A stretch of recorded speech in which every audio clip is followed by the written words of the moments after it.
what's up out there? It's the Bird Daddy, man, right here with Moon from the V12 podcast. Principal Zani is taking a light sabbatical.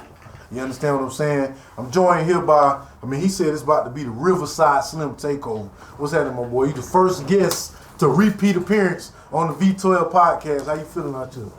I'm feeling good. You got your people with you, man. Let them know who your peoples is. Got my man Stacks. Yeah. Okay. J-Bird. Okay. NFG. Okay. Okay, NFG, come on. Man, Drell, Fresh, Joseph, Right whatever. He got like 1,000 names, but we just gonna give you a few. Oh shit, we got people coming in. We got people coming in, man. It's the first. Y'all better squeeze. You didn't invite them, so you need to make them so you can squeeze them on in there. Because you didn't invite them in there. We're gonna squeeze them on in there. We in. You gotta come over here. You gotta stay over here. Hey, he gonna stand. Hey, that's crazy. No. The mannequin's name is Fresh, and your name is Fresh. I ain't gonna count. Okay. I'm not even gonna lie. That's his son, That's man. real. That's Like his the son. mannequin's name is Fresh. That is his real name, and your name is Fresh. Nah, that's his son. He already knew it. All right. When he walked in, you Alright, y'all, we back for another V12 exclusive. Let's get it started. Yeah. Alright, so Slim, tell me about your business and tell me what you do for the community. I don't think we're gonna have enough time for me to tell what I do for the community. We'll be here all day. And that's okay. I can give you a We need to get this out to people who have never heard about what you do for the community. Come on. Well, what I do is, what we do along with a few others that we got, we pretty much give back to the communities. Make sure the kids able to do the things that we couldn't do growing up. And make sure we do it for free so nobody left behind. We got midnight hoops that we do every Friday and Saturday from 9 p.m. to 1 a.m., sometimes 2 a.m. We just took 60-something kids to Charlotte to the game for free. We got a field trip coming up, not a field trip, but a camping trip, February the 16th through the 18th. Y'all got kids that want to go from the ages of 8 to 14, it ain't too late. I saw that. I was thinking about sending my son in there. Yeah, send them. We're going to have a good time, though. What we're going to do there, we're going to take them out there to the cabins, and just do things that we did growing up. Instead of playing the PlayStation all day, we're going to show you how to sit at this campfire and, do these marshmallows, you know what I'm saying? And instead of fighting each other, we're going to show you how to play tug of war, you know what I'm saying? Flag football, stuff like that. And then we got, for the inside, we're going to split them up into groups, and we're going to do skits, you know what I'm saying, like how we did coming up, but skits going to be based upon stuff that's going on in the community and how we can come up with solutions for them and stuff of that nature. We got the after-school program, which we call it G.A.N.G.S and Peace Lounge, and then we actually starting that in 2 more weeks. Everything free. What we're going to do the first hour, help the kids with their schoolwork. We got teachers that are members, G.A.N.G.S and Peace. So that's real dope. Yeah, we're gonna help them out with their schoolwork, then talk to them about life, what's going on in their personal life, what's going on at home, try to come up with a solution. After that, let them play. By the time the people come get them, they should be, good, tired, rested. We here. I think that's real dope. So you guys will consider yourselves as mentors to these young little boys and girls coming up, right? Correct. Okay, so how did you get started with this Gangs Over Peace? Like, what made you come up with the idea of Gangs Over Peace? Gangs in Peace. Gangs and Peace. Reality. Just looking and seeing how these kids really killing each other. And at the end of the day, it comes from not having nothing to do. So, pretty much as I said, get with the right people. Grab some leaders from different sides, different areas, and we all came together and we made it happen. Okay, so everybody here, tell me what makes you a great mentor. Like, as far as you giving back to the community, to the little boys and girls, what makes you a great mentor? What makes you stand out when you're going out and giving advice to these younger generations? Tell me what you do. Putting them on the spot. Tell me what you do. Like, how do you show love to them? First and foremost, because we was once them. Okay. So we remember being that little boy that's sneaking out doing this, basically trying to be cool with your own boys. But we didn't have them individuals say, hey man, look, don't do that. Come do this. Let me put you on something different. So it's like that's more so what Gangs and Peace brings. You got leaders that actually have experience. You see these kids, they tell them how much Midnight Hoop impact their life, like help them out. That's what they tell them. Okay. And then also it's just trying to be the example you felt you needed growing up that you didn't have. We trying to, you know, like be that. You know, when you play your hand, and as far as at one point in your life, I guess being a part of the problem or destructive of the community, I feel like when you know better, you do better. So you have to, you know, pay your debt back to help rebuild the community and provide just different alternatives for these kids. And not only that, no disrespect to nobody, but you can't say your school got a gang problem or issue with drugs or something, and you saying you need help, but you bringing in police officers and doctors and stuff. They're not trying to really listen to that. You know what I'm saying? Because they looking at it like, okay, well, this is a police officer, this is a doctor. I know he ain't never sold drugs. I know he ain't been in the game. I know this person ain't been to jail. Sometimes you just got to put the example of what they want to be right in their face, but let the example be something that really went through it, but came out of it. You know what I'm saying? So that's why we let them know it ain't how you start, it's how you finish. You feel what I'm saying? And y'all are we the example finishing product. Yeah.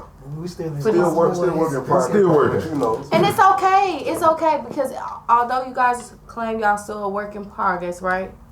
Y'all still giving back to people who need to see that. Indeed. You know?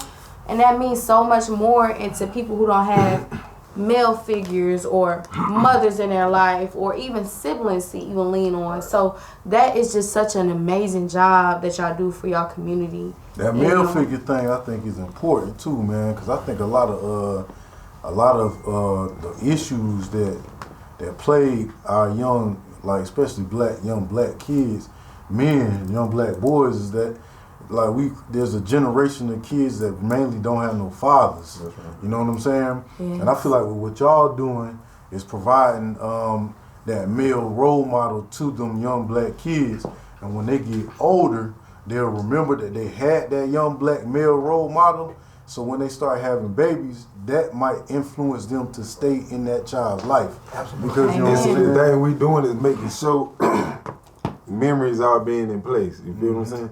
And not only that though, like we got like for the kids, you got a lot of kids who can play sports, but they might not be able to get a physical, something simple as that. Yeah. But we got a health drive, which we doing, and like I said, everything free. That's next month. For the kids, you want your physicals and all that, you come there, boom, get it free. And for the community also, as far as HIV tests, diabetes tests, you know what I'm saying, all that is free.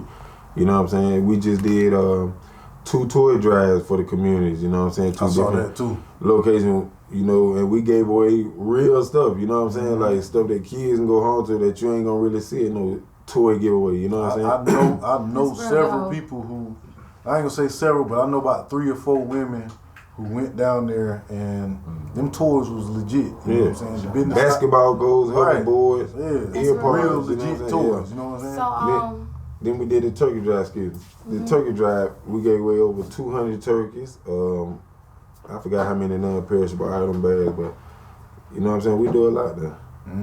that's real dope. Can you explain where you're gonna be having the health physical at? It's gonna be on North Main at. I gotta get back at you about that. I can't remember out the head. But it's directly across the street from the city gas station on North Main. That's where it's Okay. gonna be. And every little boy and little girl could come and get their health physical. And parents. I mean, we calling the community out. You know what I'm saying? Okay. For all that. And also we got we was gonna call it father-daughter dance for the community, because you know they usually go on in the streets. I mean, say in the schools. So we was gonna do it for the communities, but we changing the name due to the fact that a lot of kids might not have no fathers. So it's gonna be like on the verge of the kids and a loved one. You know what I'm saying? Or somebody look up to or something. You know what I'm saying? So I think that's we doing very that. sweet. You know what I'm saying, for the community also too. We got that coming in. That's very sweet. Can y'all tell a story of a child that has joined your program that you have impacted very strongly? Like, can you count on like one child that you know for a fact like you've impacted their lives so much that they love this program to a I can T? say you can rewind that little clip right there. They'll tell you on that little clip. No. But I'll give you an example. I'm gonna give you an example. I had a little dude. He came to the program, and like I said, we had the Midnight Hoops going on for almost 3 years now. Okay. No fights, no car break-ins, no nothing. It's just peace. But this little dude, he came in though, and I checked him out. And I seen his whole demeanor though, and I was looking like, boy, he just out of place. You know what I'm saying? Like I said, I done been that same person before. He get on the court. As soon as he get on the court, like he was just going out. I put him to the side and say, man, come on, man, let me holler at you. And I asked him, I said, where you from? He said, man, I'm from the river. I said, you from the river? You act like that? You know, that's my side with the hoop. I got to chopping up with him. He like, man, all right, I got you, OG. Went back in the gym. I walked off 2 seconds. He get ready to get into it with somebody else again. So I told him, I said, man, listen, you're going to have to leave tonight. Just come back, though, man. Just chill. I don't know what's going on with you, but the next day, I look on the news. He was on the news. Him and his little partners, they had shot up a house or something. Some little situation. He was on the news. So when he got out, he came back to the program. He's like, OG, man, I was in jail. I listened to everything you said, man. He like, but like you said, it was too late. And I was like, nah, it ain't too late. I was like, man, you know, you straight just keep coming to the gym. Just come in and holler at me. Just kick it with me. You gonna be all right. So he was coming constantly, consistent. One day he called me. He was at work. He was like, man, I left my charger to my leg monitor. What I need to do? I said, reach out to your lawyer and let your lawyer know the situation. But let him holler at your manager also. You know what I'm saying? Let him know what time you get off and let him know what time you made it home. So he did that. His lawyer sent it back to the prosecutors or whatever. But they told him that they wanted to deny his bond. Right. And he called us, me, Stacks, who else went? Oh, and Buck. I was like, man, listen, man, don't worry about it, man, because, you know, you been doing good. You been doing the right thing, man. You know, everything gonna work out for you. He like, man, that's what I'm saying. I wrote him. I told him, I been in the program heavy. I ain't been in no trouble, da-da-da. But make a long story short, his lawyer did bring it up that he was a part of it, the program, whatnot, this and that. And just so happened the judge was like, well, I do know about your program. The mayor just donated money, and I see y'all do a lot for the kids in the community, and they consider that, you know what I'm saying, as by him being in the program, he was doing something good, and they know what the program was doing for the kids. They let him stay out on bond. So that's an accomplishment. That's achievement. Yeah, that's dope. Yeah. And then also on a general scale, real quick. With the midnight basketball operation hours from 9 to 1 a.m. sometimes 2, and you got to think there's groups of people in there who probably wouldn't get along on the streets, and through coming to play basketball, you know, they didn't form bonds and friendships and stuff like that. And also that these same kids, you got to think, you know, instead of being out there and putting themselves in potential situations to go to jail, they're playing basketball and stuff. So there's less people in the streets. There's less people you have to worry about grabbing a gun or doing A, B, and C. And with the Midnight Hoops, they always ask me, well, why you did it like that? You know what I'm saying? Because in the beginning we targeted, let's go get the kids from the gang banging neighborhoods. Okay, so now we got all these kids from different supposed to be gang neighborhoods in it at one time. So it's like when you putting them all on the same team and somebody go down the court and score, good game, you know, that's unity right there, you know what I'm saying? Y'all teaching them sportsmanship. So over time, now you got them in there. Like one night I was sitting outside, I'm chilling, a little dude walk in with his little homeboys, and he was like, he walked in the head on, he walked back, he was like, I ain't going there, man, the ops in there. And his little homeboy told him like, man, we don't do that here. Ain't none of that, you know what I'm saying, going on here, but that same little dude who said it, I like he regular now, you know what I'm saying? Neutral ground type. Yeah. Because at the end of the day, you got to look at it like this. When you got the older ones, you seeing the older ones that pretty much started around here all together in this gym. You ain't got no choice but to really, you know what I'm saying, honor and see, you know what I'm saying? It's a respect thing, you know what I'm saying? Ain't nobody here for that. Everybody here to beat the odds, you know what I'm saying? So That's real dope. Where is Midnight Hoops located, and how can other younger generations that's listening right now locate how to go there? It's located on 578 Anders Drive Right there. Fair Road going into State Park. Okay. And you guys' operational hours are? From 9 p.m. to 1 a.m., sometimes 2 a.m. Okay. It depends. If the crowd just still big like that and they ain't ready to go, we just gonna keep it open. So what you got to do if you a parent and you see something like just bring your kids and drop them off. Just bring them up there? We ain't tripping. Okay. We know what time it is. That's what it is. We done changed it into a lounge, man. Cause you go there now, that's just what it is. You got a bunch of girls in there, they doing their little thing. You got the dudes playing ball, you got dudes just chilling, talking to the girls. Come to hang out. Okay. Do you guys offer like beverages or drinks during that time? We do a lot of feeding. And it's free? Yeah, everything free. We ain't charging that. Okay.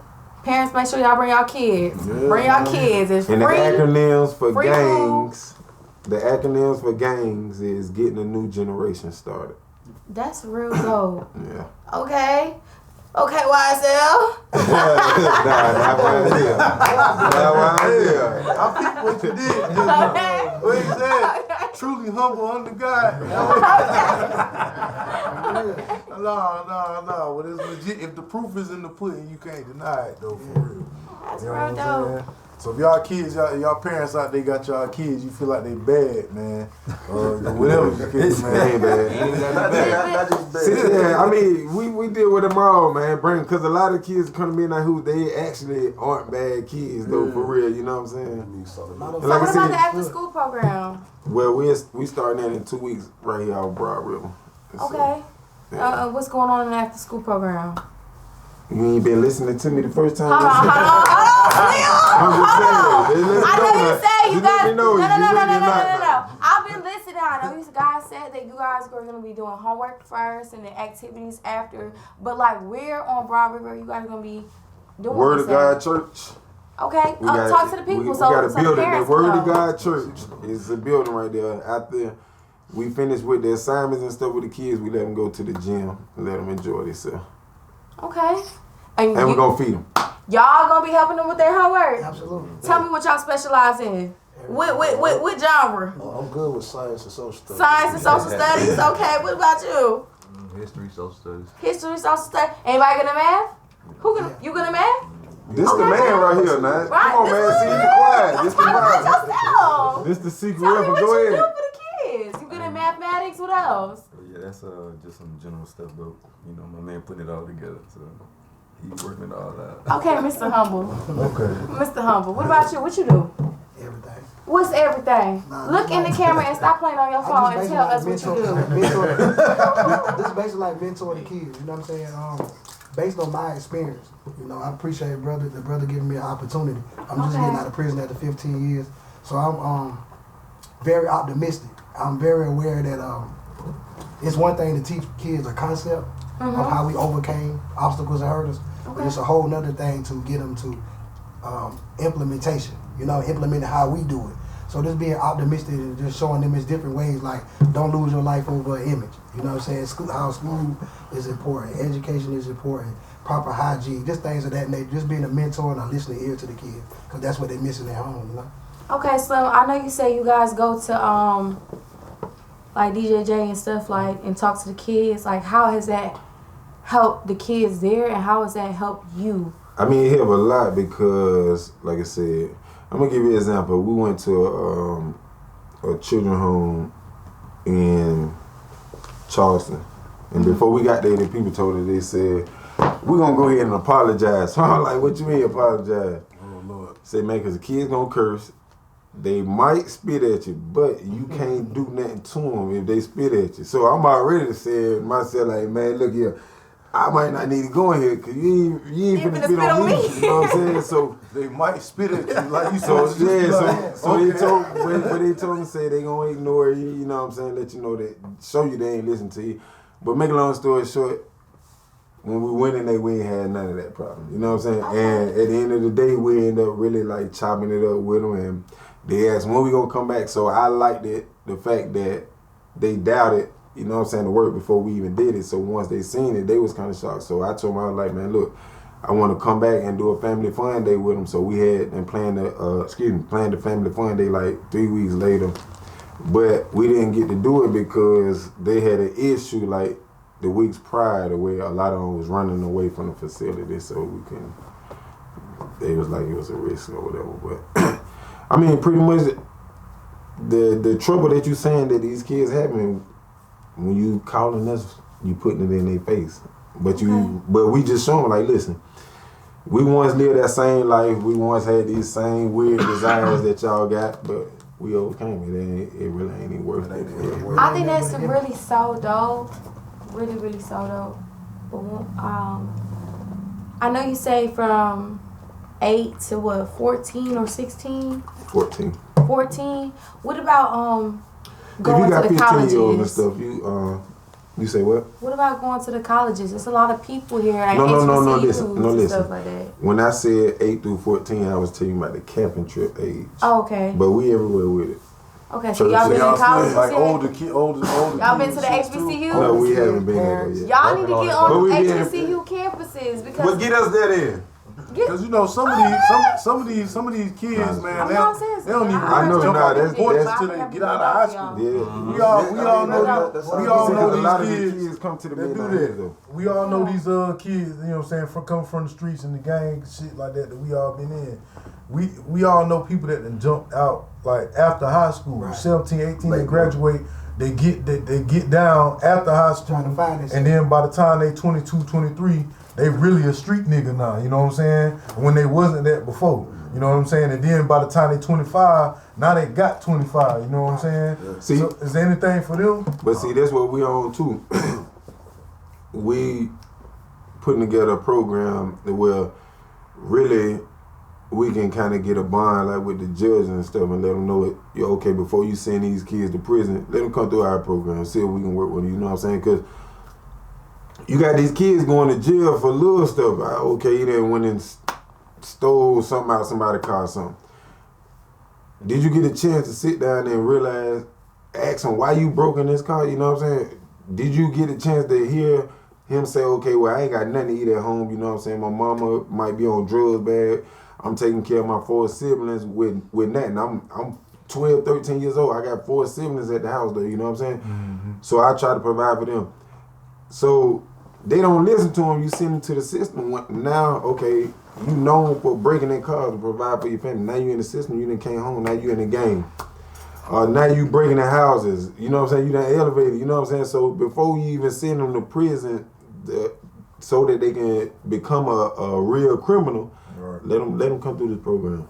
And add to what you had said about as far as these kids that they at 21 and 22 with gangs and peace, because like he kind of told you earlier, we don't just go for the gangbangs. We go for the people who's at risk of it. We go for the kids who's at that crossroads trying to decide of whether they want to walk the street straight and narrow, be a street nigga. And a lot of times our aim when we go in these public schools and talk to these kids, when we talking to these males, period, even though we found out late in life, I think the biggest things in our messages we're trying to relate to them these days is, you're not gonna find manhood and gangsterism. You don't have to, that's right. Or whatever.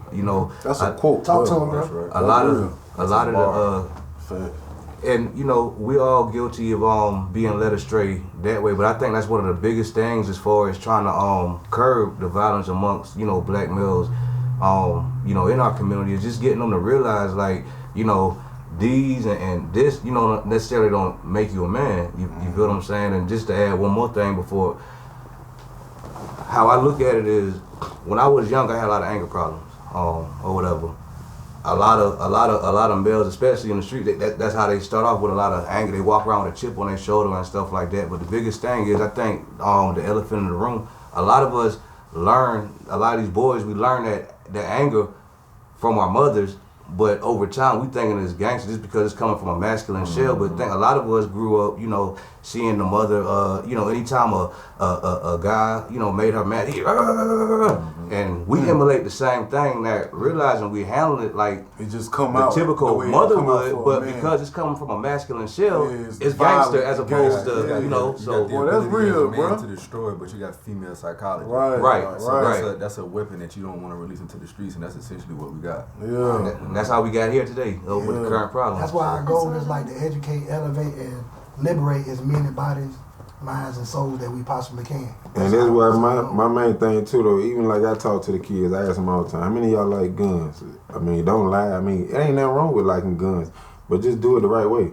And like I tell them, if I had somebody in my ear when I was growing up to say, hey, listen, if you stay away from guns till you 21, when you get 21, you'll be able to go in the gun store and buy a gun and walk around these streets on my hip and nobody can bother me. Man, I would have never caught no gun charge, man. Never. But I ain't had nobody telling me that. So a lot of stuff that we do, we look at it like, if we had somebody telling us this, we would have been this way. So what we gonna do? We gonna tell it to the G.A.N.G.S, and we ain't sugarcoating that. We getting it to them raw, like. And they can get it because the image. Yeah, So that's why I said earlier, it's important. I'm not who you see in the physical. I'm the morals and the principles that I live by, and that's what we all represent. The morals and principles that we live by. Like, understand, there's gonna be obstacles and hurdles that are gonna be put in your way, but you gotta learn how to jump over and go around. Because life goes on, like Nipsey say, the marathon continues. I think what y'all doing is really, really important, especially in today's day and age. And also, I think that's why it's amazing that we had y'all, or you really as the first repeat guest, because I don't think people understand how much this type of thing is needed. Because the cornerstone of the community really is the family, and the family ain't nothing without the man and the black man, and our black men are mainly who you guys are really reaching with y'all program. Women too, girls too, but it's really the black boys and men that you guys are developing. So I really appreciate you for coming back on the podcast, to kind of expound, bringing your peoples with you. You know what I'm saying? All y'all boys, salute everything y'all doing. Moon, I really appreciate you digging in on his ass. No, you know what I'm saying? No, I'm saying he need to drop these addresses so the people that's watching can come. Maybe they see it on the podcast, they don't see it on Facebook. Nah, you right. Or they don't see it on Instagram, or they don't watch the news. A lot of people my age don't watch the news like that. No, I agree. I just told him the other day, I said, man, we got to take this old school, man. Let's make some flyers and start hitting the malls and stuff. Make Everybody a now TikTok. on that's social media. We gonna use you. You got us. You got us. You sound like you got it down pat. You all I'm you just got saying, marketing is everything.